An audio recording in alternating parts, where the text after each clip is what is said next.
que aceleró más.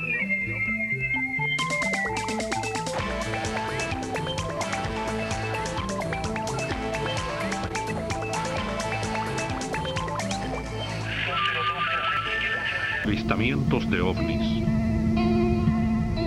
Árboles quemados o torcidos en las inmediaciones. Muestras de terreno arrancadas en lugares solitarios.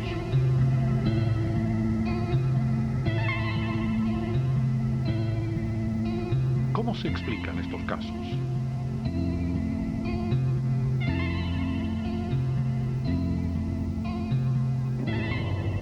Plantas o animales ya desaparecidas. Y también la mera observación del cielo nos ha dado un gran conocimiento sobre el universo, distancias, velocidades, estrellas que surgen, otras que se han extinguido. Pero, ¿qué pasa con ciertas señales que de vez en cuando aparecen en la Tierra y que no corresponden a ningún fenómeno conocido? ¿Cómo interpretar seriamente los rastros que aparentemente de vez en cuando dejan los ovnis? A través de la historia, en todo el planeta se han encontrado marcas o rastros de origen inexplicable que muchas veces se han asociado al fenómeno ovni. A partir de los años 60, los ufólogos estudian con especial interés los casos en que se denuncian aterrizajes de ovnis.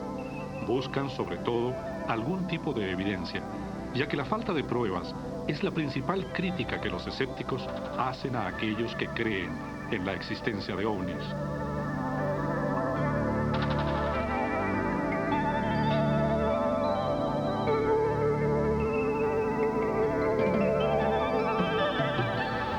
En el lenguaje de los ufólogos se designa como encuentro del segundo tipo aquel que produce algunos efectos físicos, como que se interrumpan las transmisiones de radio, o se apaguen las luces, o quede el pasto quemado.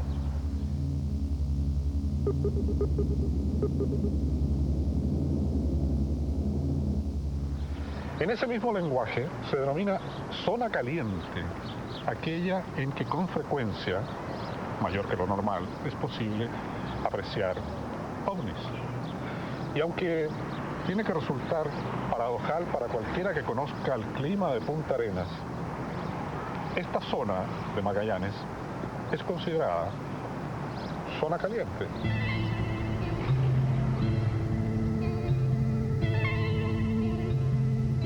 Eugenio Bahamondes es un aficionado al tema de los ovnis desde 1952, año en que dice haber tenido un avistamiento desde la Plaza de Armas de Punta Arenas.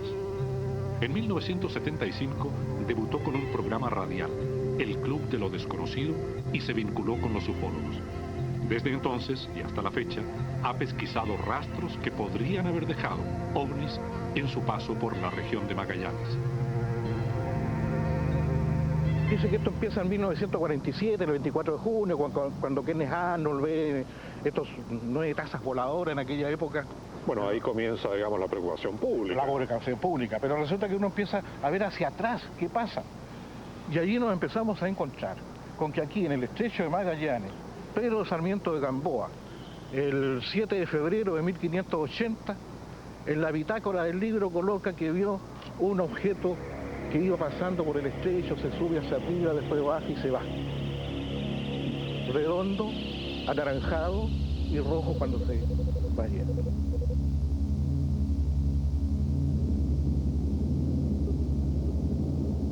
Y después también se han visto naves, y se han visto naves de un largo de hasta 300 metros por el sector de Cabo Negro. Aquí en Magallanes. Aquí en Magallanes.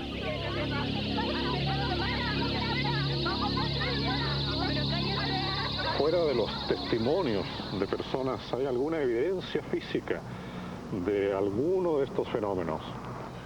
Bueno, hemos tenido evidencia física en el sector de calle Mardones hacia los cerros, donde se posó un objeto volador y quemó en un diámetro de 10 metros, quemó el pasto totalmente calcinado.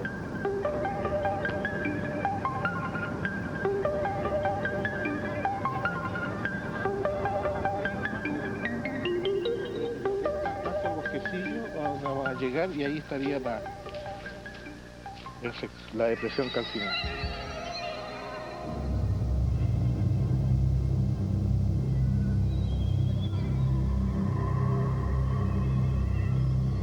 Según manifiestan personas de cerca de la ciudad, vieron bajar un objeto volador, una luminosidad con una especie de nave, y ellos se acercaron posteriormente para ver si efectivamente había bajado algo. Hicieron un pequeño plano de dónde ubicarse. Entonces en este momento estamos justo acá, y esto fue más o menos por el año 79-80, más o menos esa época. Aquí se produce una depresión del terreno, tal como se puede quizás observar allá al fondo. Hay una especie como de círculo que llega hasta la mitad. Esa depresión del círculo era total. Entonces, eso estaba como hundido, y en el medio de esa hendidura estaba prácticamente calcinado, y esa zona de calcinamiento tenía por lo menos 10 metros de diámetro. Si alguien hace un fuego acá es por quemar el pasto, ¿no es cierto?, la maleza. Hace fuego porque hace un asado en el campo, una parrillada. Por último hace un incendio para quemar el bosque, y es una ceniza distinta a la que encontramos. Para Bahamondes hay un caso que resulta inexplicable hasta ahora y que llama mucho su atención. Cerca de Puerto Natales, en un lugar de difícil acceso, al que él nunca ha ido, parece haber sido extraído un gran trozo de tierra con forma de triángulo que fue abandonado luego, intacto, a metros del mismo lugar.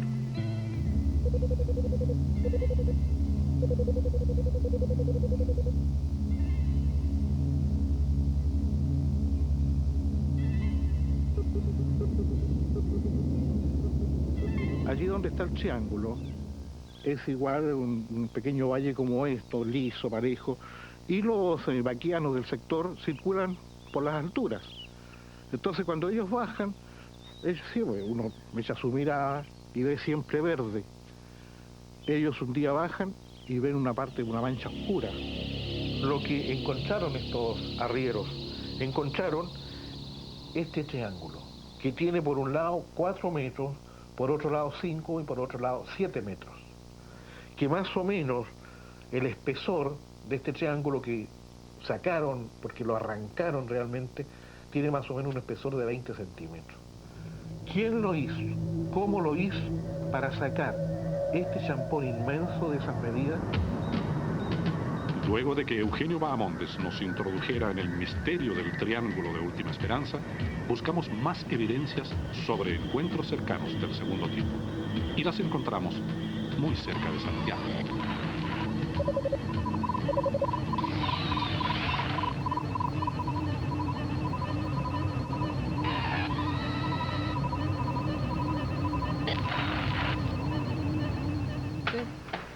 A ver, Pruébalo. veamos qué pasa. Sí, está bien. Sí, porque no tiene que ser ni alto ni bajo. Esto lo tengo reservado. Yo a la gente que sube 3 veces el cerro le regalo un bastón. A la medida. Eso lo tengo todo provendido. Pasen por aquí, por favor.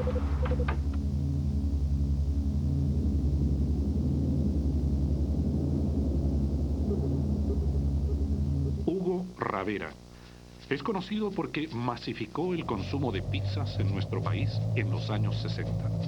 Cuando decidió construir su casa en la zona de El Arrayán, lo hizo porque el lugar era muy parecido al pueblo en que nació, cerca de Génova, en Italia.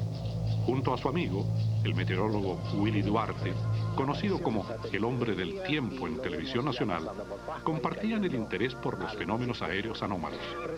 Ravera tuvo una experiencia directa con uno de ellos en 1979.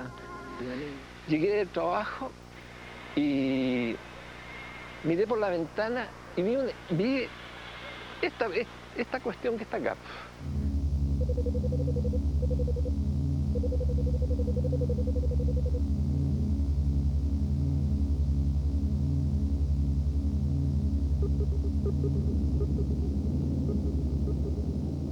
Este que está acá es el Cerro Pochoco, el que está al frente ahí. Pero esta foto está al revés, ¿eh? la inclinación es hacia acá. ¿Se fijan que está al revés? Claro que no está muy bueno esto, porque se ve muy difuso. Aquí en el centro a lo mejor se ve el disco volador, ahí redondito. En la diapositiva se ve más perfecto. Donde se vio perfecto, cuando lo pasó Willy Duarte en la televisión. Le dije, mira, voy a mostrarte una fotografía que saqué aquí de la Rayán de noche. A ver qué tal, si te gusta o no. La coloqué en la máquina para la diapositiva.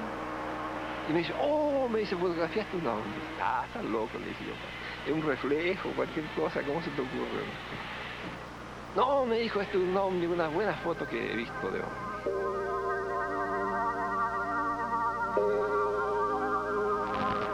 Y dije, voy a ir a ver dónde vi este aparato. Y llego allá y me encuentro que está todo quemado, pero quemado de una forma extraña. No es una quemada, no es como cuando se incendia algo, que era como si se hubiera chupado la savia de toda la vegetación. Este es un maitén, ¿eh? Que ahora está rodeado de vegetación. Esto totalmente rodeado de vegetación. Se ven algunas ramas hacia arriba. Y la punta de esta rama, un caso curioso, está pelado completamente, se ve solamente el tronco, la corteza ya no existe, y las puntitas se notan como quemadas negras.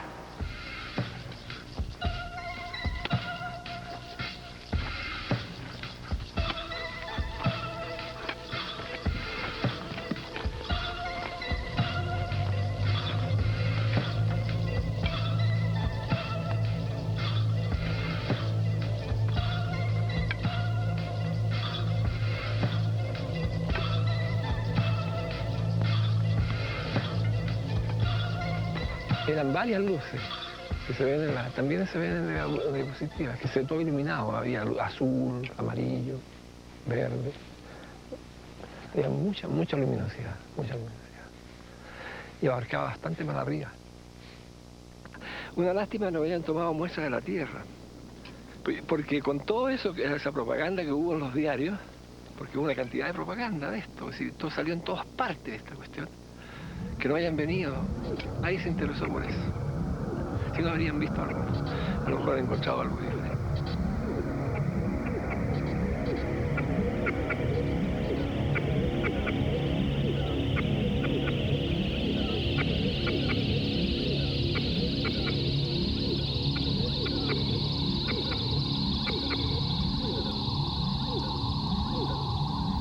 Don Hugo, ¿cómo usted está seguro que esto no puede haber sido luces? Póngase usted cazadores o algo así. No. Gente que está haciendo alguna excursión y tenía una fogata. No, ¿qué fogata? Si una fogata no le hace esa tremenda luminosidad, de luces de todos colores, ¿a dónde? Una fogata es de este porte, pero esta cuestión es enorme, así, ¿cuándo? No, imposible, aunque quieran decir eso, no es imposible. ¿Usted está completamente seguro que era un...? Total, absolutamente seguro. Y ahí se ve la prueba que no se quemaron las cosas, se chupó igual como un gran calor. Pero también en las puntas se ve que está un poquito negro, ¿ven? Porque también produjo ese calor, esa quemazón, pero en las partes más de arriba. Las más, como esta parte, por ejemplo. Pero el resto no está quemado. Otros dicen que chupan estas cosas las chupan porque ellos se abastecen de combustible con el líquido que tienen las plantas. Dicen, cosas que yo no puedo decir nada, de oídas nomás. Así es la cosa. Pero esto es verdad, ¿no? Aquí no hay cuento.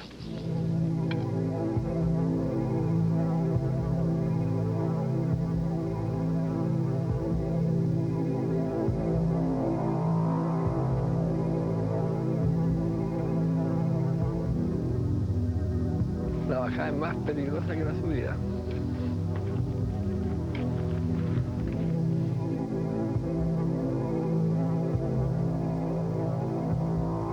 La zona central de Chile es considerada una zona caliente, desde la cual se reportan muchos avistamientos. Si fuera cierto que los ovnis dejan rastros a su paso, sería lógico que hubiera otros casos como este. Investigamos en la prensa y encontramos otro. En octubre de 1995, un testigo vio un objeto volador no identificado en las inmediaciones del Cerro San Cristóbal.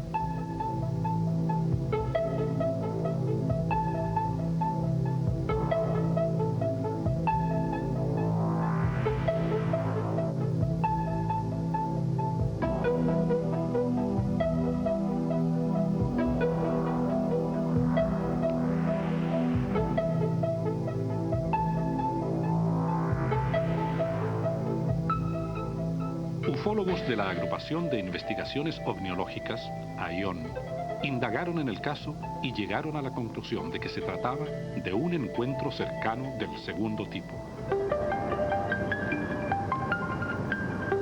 En compañía de Bahamondes, nuestro equipo inició un viaje hacia el norte de Puerto Natales en busca de dicho triángulo. Después de más de 15 años de ocurrido el fenómeno, tenemos la esperanza de encontrar al menos algún vestigio del suceso cuya única prueba son 2 fotografías tomadas en esa época. Entre 1980 y 1982 se acerca a mí un funcionario de la FACH para informarme de que él anduvo de vacaciones por el sector de Puerto Natales y se encontró con un asunto que le llamó mucho la atención. Y a ello entonces nosotros le hemos puesto por nombre el Triángulo de Última Esperanza.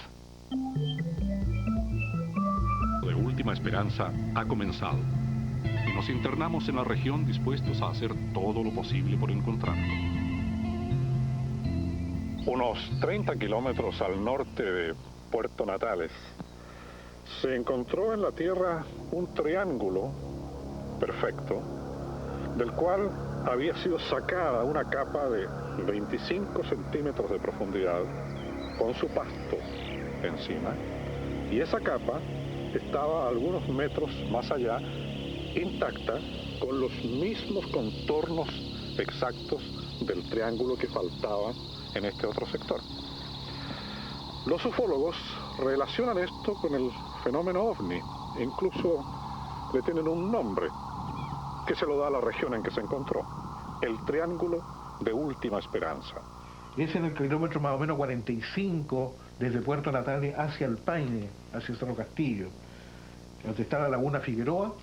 Allí hay un puesto donde están los cuidadores de ovejas, y ellos tienen otro puesto por este otro sector, por unos cerros. Entonces ellos hacen casi diariamente, diríamos día por medio, este recorrido para ver los animales. Bajan y suben haciendo este recorrido. De pronto, de un día para otro, observan que a la bajada, en un valle, hay una mancha negra. Entonces, al saber que hay algo que nunca habían visto y que de un día para otro aparece, se acercan a observar. Y es eso lo que ellos muestran a esta familia que andaba de veraneo. Y aquí podríamos más o menos ver lo que encontraron estos arrieros. Encontraron este triángulo, que tiene por un lado 4 metros, por otro lado 5 y por otro lado 7 metros.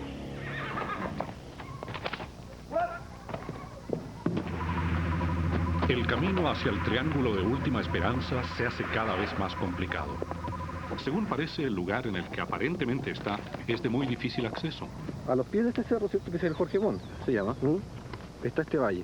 Y después viene la otra parte del cerro que... No sé cómo se llama esa parte, le dicen el Cerro Campana, parte así. ¿Ah? Entre este cerro y este está el valle donde tiene que estar esto. Y con un vehículo se puede bajar hasta el valle. Y después tiene que caminar porque en estos momentos con toda la cantidad de agua que hay, este vehículo no va a andar. No va a llegar. No va a llegar, pero después simplemente hay que caminar, ¿no? Qué sé yo, 1 hora, 1 hora y media para buscarlo. ¿Tú tienes tiempo para acompañarnos? Sí, sí. Los puedo acompañar. Espérame un rato.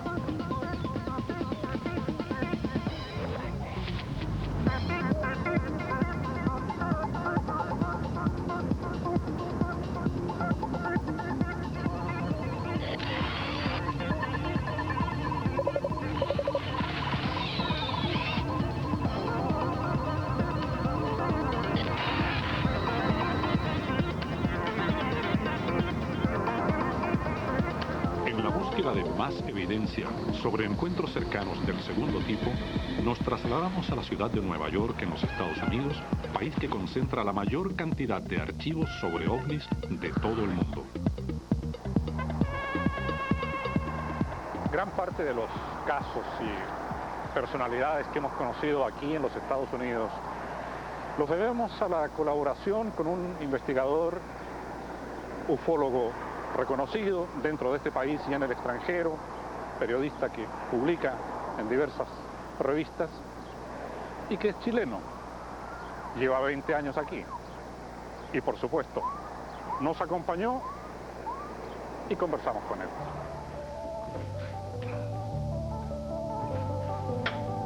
Antonio Uneus es el coordinador internacional de MUFON, Mutual UFO Network, la red de asistencia mutua sobre objetos voladores no identificados.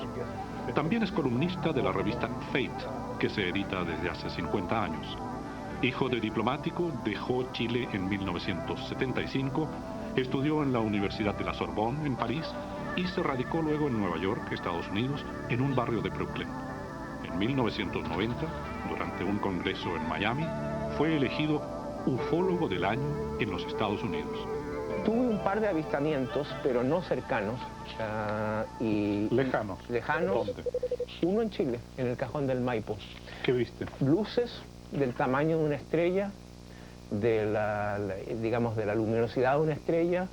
Todo parecía una estrella, pero no se comportaban como una estrella. En vez de quedarse fija o a lo más titilear un poco, se movían en zigzag, paraban, daban vueltas. El otro es en Nueva México, y de hecho tengo hasta una foto, pero para Nuevo mí... México, aquí en los Estados Unidos. Sí, cerca del campo de pruebas White Sands. Pero para mí que eso era una cosa de los militares. Hay un artículo interesante aquí que es sobre casos chilenos de los años 60, de una comisión que hizo la FACH, que es la única, digamos, el precedente histórico al CEFA de hoy en día, que fue la oficina meteorológica de la FACH. Pero desgraciadamente tal vez el clima político no era apropiado en la época y duró muy poco tiempo. Después, este es otro caso histórico chileno, el famoso ovni de Peyuco. Esto ocurre en el sur en el año 65. Y básicamente lo vieron muchos testigos, describen un ovni que aterriza, pero es como una especie de aspiradora y sacó una cantidad de tierra increíble y creó pánico entre los pobladores. En un viaje reciente que hice yo a Chile, justamente tuve oportunidad de entrevistar al mayor y ahora en retiro de carabineros, Raúl Gajardo, que él cuando era policía muy joven le tocó investigar este caso. Soy mayor de carabineros en retiro. Me acogí a retiro el año 86. ¿Llegaste a ser mayor acá de la zona? Sí, llegué con ese grado a esta ciudad.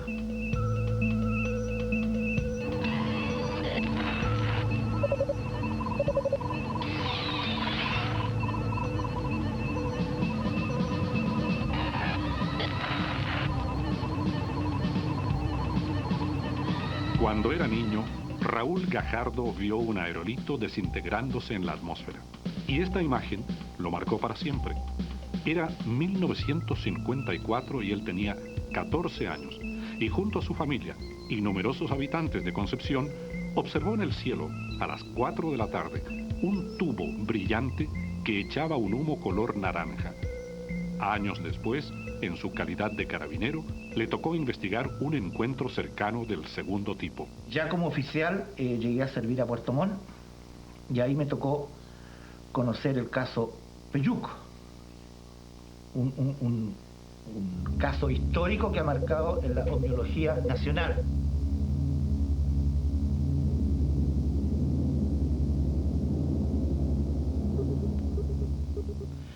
Esto ocurrió el 31 de julio de 1965, o sea, hace 33 años. Esa noche de invierno, que era mucho viento y lluvia, de haber sido la 1 o 2 de la mañana, calculo yo desperté por un ruido que había en mi casa de un jet que iba pasando, pero el jet no pasaba. Y eso me obligó a despertarme más aún, porque era imposible que un jet estuviera suspendido sobre mi casa. Salieron toda la gente allá. ¿Y qué es lo que vieron? A 300 metros vieron una gran luz violácea detrás de unos árboles palpitante.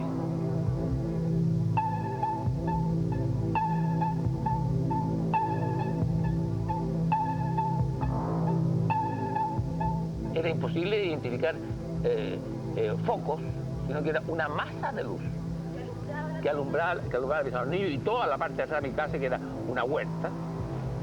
Pero esa luz estaría más o menos detrás de mi casa, a unos 100 metros de mi casa, más o menos. Pero la sorpresa se la llevaron al otro día en la madrugada, cuando fueron a ver el lugar. Había la tierra en un radio como de 60 metros, como que la tierra fue succionada. Estaba el hoyo, yo estuve en el hoyo. Que yo lo fui a ver, pero que a mí no lo considero que no es verdad eso. Ahí nunca aterrizó nada, porque era un terreno inclinado. No creo que el piloto del Omni se le ocurrió aterrizar en un ángulo ahí de 45 grados. Y yo lo atribuyo que fue un deslizamiento de tierra, había sido un deslizamiento de tierra provocado por la lluvia, exceso de lluvia. Pero no creo que haya... Ahora, lo que detrás de mi casa, yo creo que el ovni que hubo no se posó, estuvo ahí zumbando. Y de ahí el ruido, porque el ruido no se apagó. Yo lo sentí siempre. Parte de las raíces estaban todavía metidas en la tierra y parte de las raíces en el aire, pero esto estaba absolutamente intacto, o sea que no fue sacado con violencia. La tierra sencillamente se desprendió con toda suavidad, esto es milimétrico, y se llevó esa masa de tierra.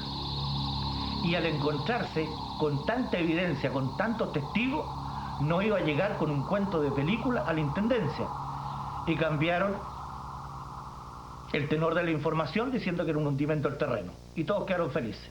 Y al otro día el comisario estuvo en mi cuartel. Me dijo: hijo, yo le creo, pero si yo informo esto van a creer que tengo un oficial loco o que anda viendo cosas raras, porque así se trataba este tema anteriormente. El que veía un ovni sencillamente estaba viendo ilusiones.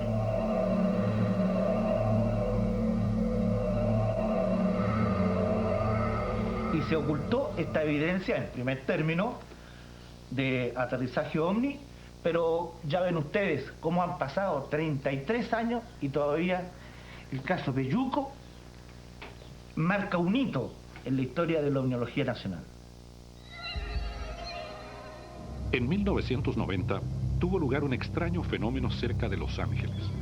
La prensa lo divulgó como las casas volteadas o voladoras, y sucedió mientras Octavio del Tránsito Balboa y su familia estaban dentro de la casa.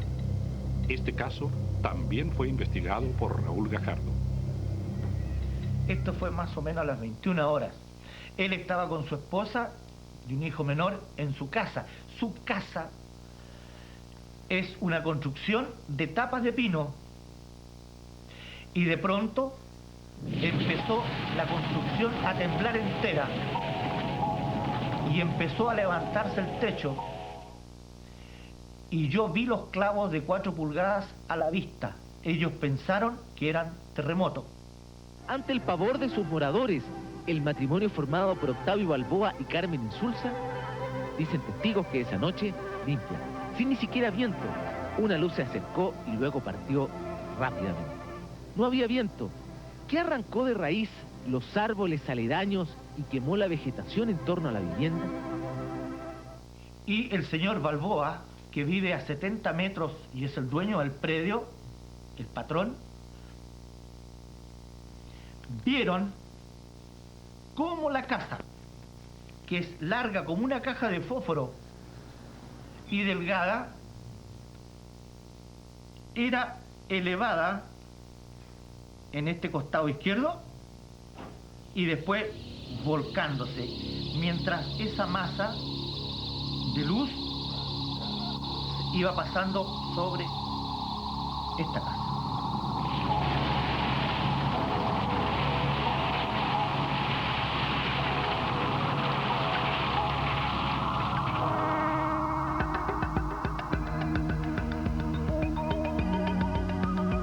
ya tiene la información, el mayor Gajardo pide al testigo que dibuje o describa el ovni avistado.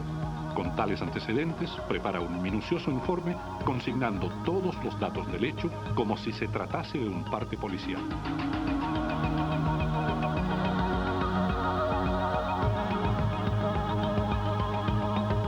Mi información como oficial de Carabineros nos enseñan de que la verdad y siempre la verdad.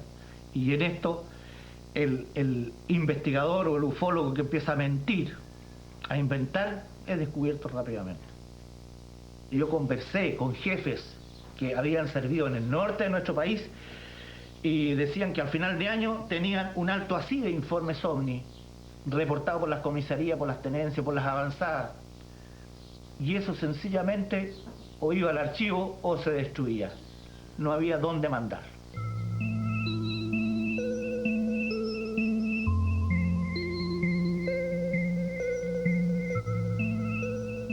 Yo no tengo ninguna teoría, a diferencia de mucha gente en este campo. Yo soy bien pragmático.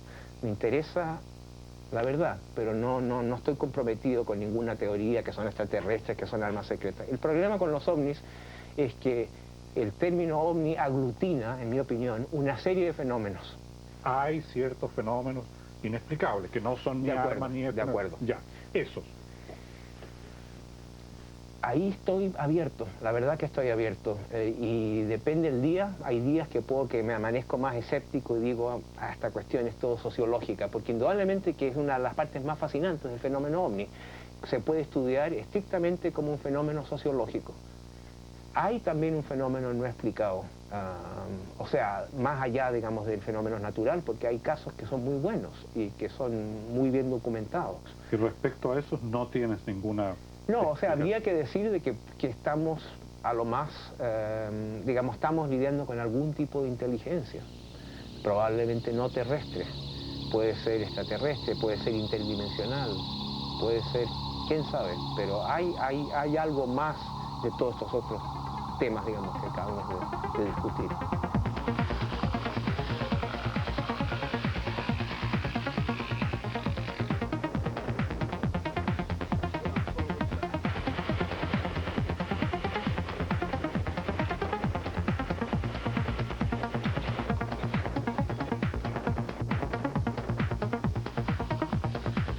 Acompañados por el dueño del fondo, Arturo Kröger, nos acercamos cada vez más al lugar en que se encontraría el triángulo de tierra que fue extraído intacto. Ya no es posible seguir avanzando dentro de los vehículos.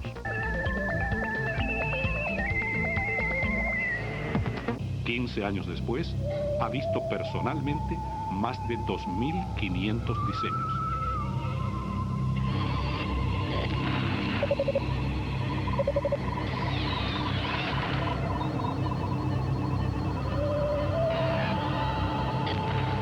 Entrevistado en Estados Unidos, Andrews reconoce que hay algunos fraudes, pero agrega que ha llegado a la conclusión de que ese fenómeno es verdadero. ¿Cree usted que en alguna parte hay una inteligencia tratando de decirnos algo? Yo pienso que es evidente que los patrones son informativos. Yo creo que contienen información técnica y no tengo ninguna idea de dónde vienen. Es posible que sean extraterrestres y que, llegando al año 2000, deberíamos ser capaces de decirlo sin vergüenza. Cada día la NASA encuentra señales de otra vida. Es muy posible que esté acá. Y es muy posible que nosotros estemos viéndolo por 15 años. Y los escépticos hasta el momento no han ayudado en el proceso de hacer esto de dominio público. ¿No tiene usted siquiera una teoría respecto a quién hizo esos círculos? Yo sí tengo una teoría, que está basada en la síntesis de muchos datos. Mi punto de vista es que la psiquis humana, la suya, la mía, la del gran público, están interactuando con un nivel de, voy a llamarlo inteligencia, porque no sé cómo llamarlo. Aunque hay denuncias de casos en los estados de Washington y Nueva York, y también en Canadá, Australia e incluso Japón, El 90% de los reportes se concentra en Inglaterra a un ritmo de 3 denuncias diarias. La mayoría de ellas se origina aquí, cerca de las prehistóricas ruinas de Stonehenge. Este es Stonehenge, hacia el norte. Esta es la carretera principal que va desde Londres a Exeter. Hay personal de seguridad aquí todo el tiempo. Esta formación apareció en 45 minutos. La línea de fluctuación magnética de la Tierra corre desde aquí a través de este círculo a esta piedra y desde este círculo a esta piedra. Las dimensiones de Stonehenge están intrínsecamente puestas dentro de este diseño. Esto tiene 900 pies de largo, constituidos por 151 círculos individuales.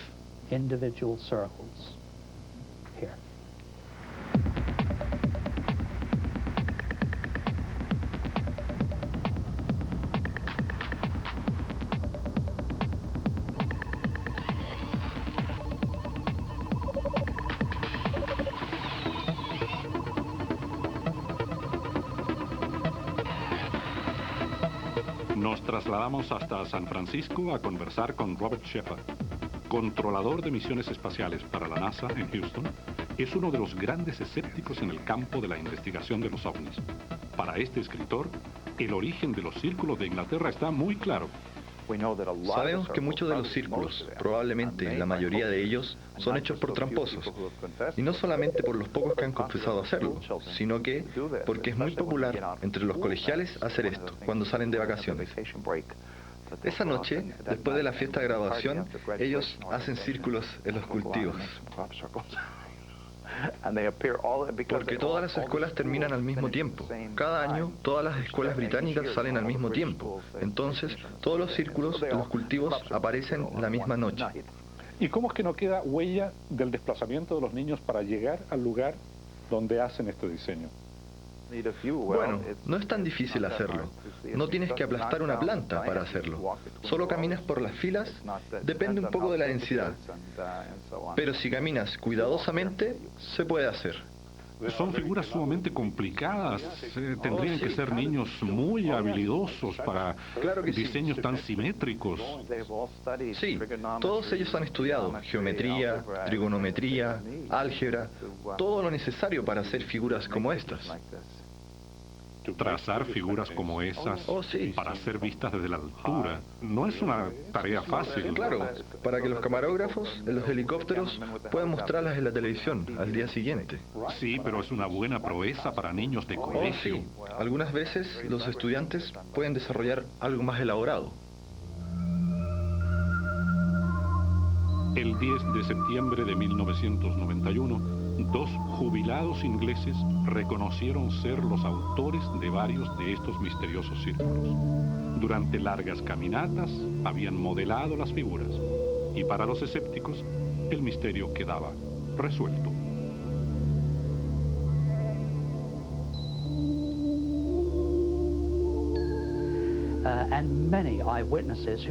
Varios testigos han tenido experiencias que creo que usted o yo podríamos llamar ovnis.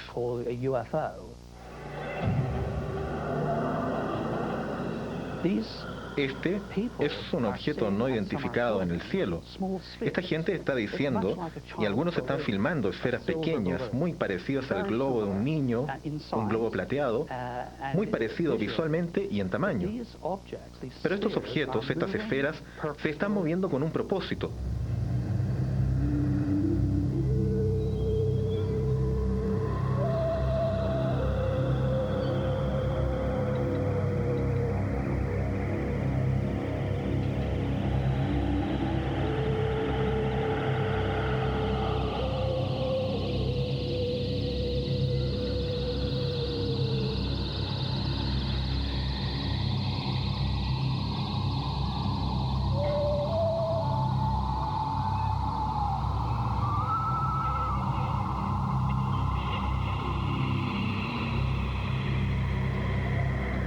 Durante su investigación, Colin Andrews logró recopilar para su libro todos los modelos de crop circles cuyos diámetros van desde los 3 a los 22 metros.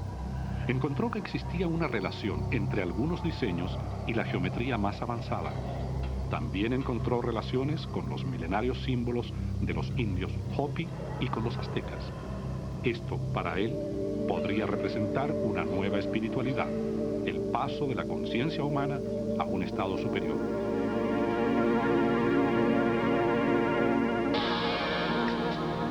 ¿Ha escuchado usted sobre un fenómeno en Chile en que algunos árboles habrían caído de acuerdo a un cierto patrón? Sí, hace poco tiempo me informaron que esto había pasado en Chile.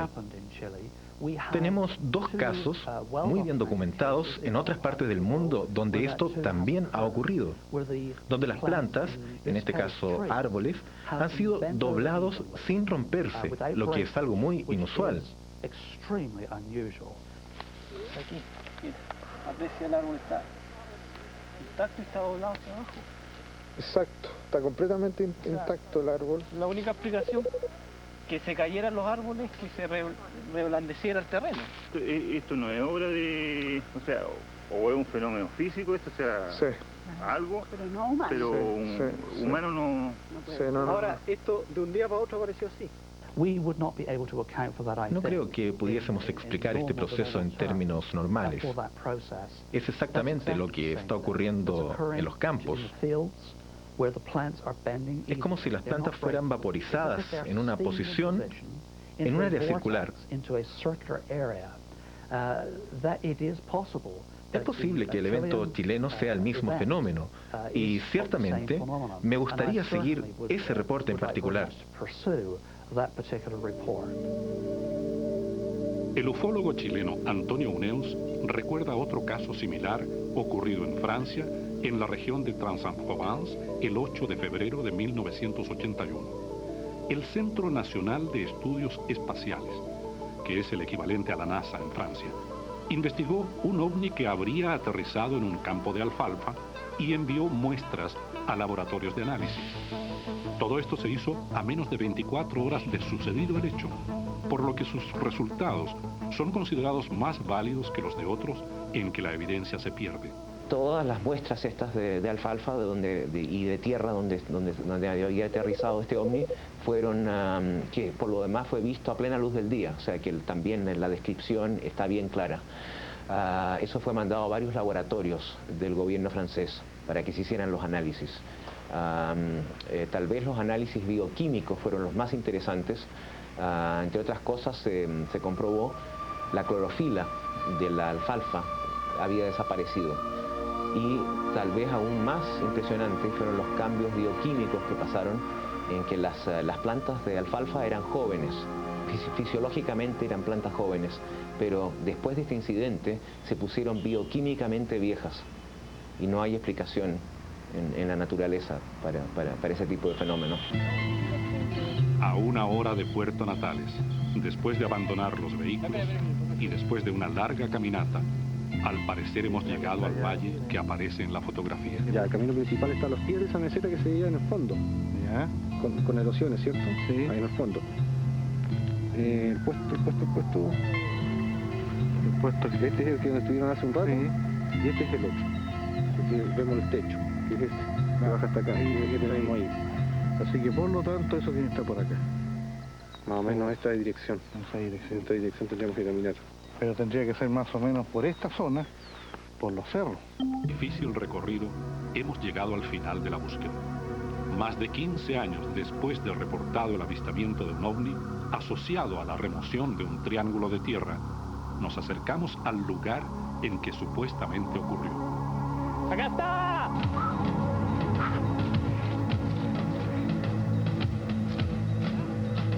¡Acá está!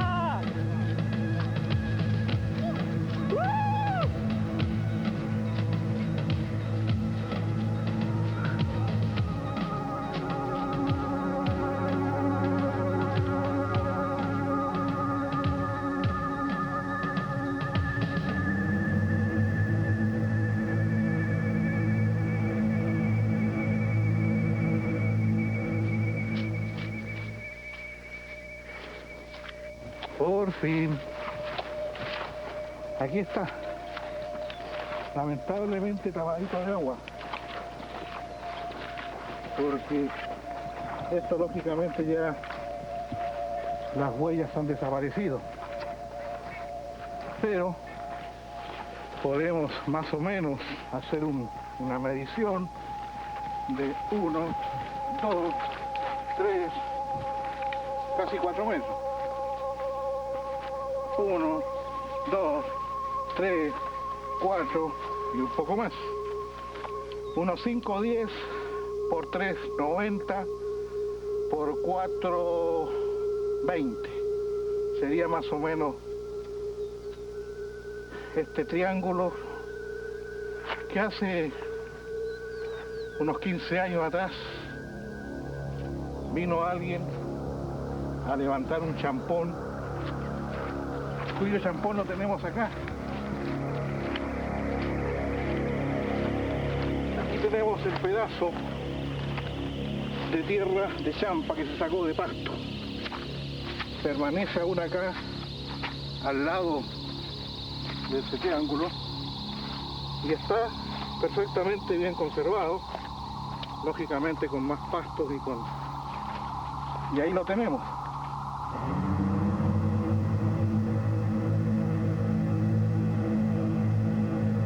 Como ustedes pueden observar, este champón está intacto, no está partido en ninguna de sus partes interiores. ¿Cómo se pudo sacar este champón? Porque esto fue, algo se metió debajo como una especie de pala, se levanta el champón y se deposita acá. Aquí hemos caminado más de 2 horas, tenemos, desde que dejamos el camino, llevamos como 1 hora en vehículo, de manera de que alguien por venir a hacer una broma es imposible que la haga, porque tendría que llegar con alguna maquinaria especial. Hace 15 años atrás acá era imposible, como decía el señor antes, acá no se podía llegar en vehículo, solamente a caballo. Entonces prácticamente imposible que haya venido alguien a hacerlo, es algo, un fenómeno antinatural tal vez. ¿Qué cuenta la gente acá? ¿Tú has escuchado alguna vez leyenda o algo así? No sé. ¿Sobre esto? Simplemente que un día se empezó a escuchar el rumor de que había aparecido algo, que se había posado algo sobre la Tierra, ¿cierto? Había sacado una champa de tal y tal tamaño, y todo el mundo concuerda en que son ovnis, objetos voladores no identificados, porque yo creo que ningún ser humano puede hacer eso, ¿no? Así que seres humanos, para mi modo de entender, es imposible que lo hayan sacado, levantado y trasladado hasta acá y que quede intacto. De un modo increíble y embargados por la emoción, logramos dar con el triángulo de tierra que más de 15 años atrás fue inexplicablemente arrancado y luego abandonado. Frente a este extraño fenómeno se abren muchas interrogantes. ¿Quién pudo hacer algo así?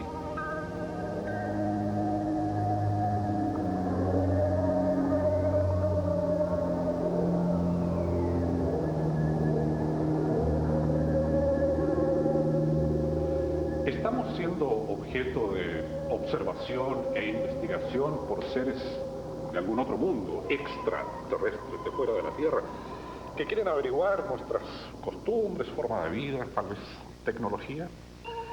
Si es así, es indudable, primero, que no comprendemos su método, la forma en que están tratando de averiguarlo.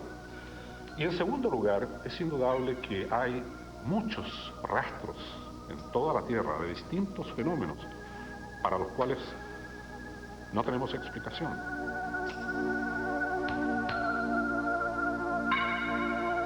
Ecologista y...